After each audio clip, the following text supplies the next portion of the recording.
Tale risba se bo 23. januarja pojavila na slovenski strani iskalnika Google. Narisal je 8-letni Max Lenart Černelč. Hotel sem uprizoriti Slovenijo, pravlično Slovenijo. Pravlična Slovenija je nastajala 10 ur in z risbo se je prijavil na natečaj Doodle 4 na temo Slovenija in jaz. Izmed 3000 risb, ki so na natečaj prispele, jih je v ožji izbor prišlo 30. Se nisem dobil foto. Ful si vesel.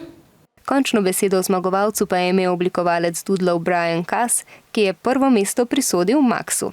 I could tell that he really loves Slovenia and wanted to celebrate all of the amazing achievements, the athletes, the cities, the towns, the people. So I loved the spirit. I thought it was a very good doodle. Max tudi sicer zelo rad riše, najraje s flomastri. Najraje rišem ljudi, bojevnike, pa ne samo ljudi, tudi živali in rjove. Njegov talent je v prvem razredu odkrila učiteljica. Zanimivost njegovega ustvarjanja pa je, da riše z vseh strani. Ključ ustvarjanja je torej v domišljiji in zato je treba svet včasih obrniti tudi naokoli.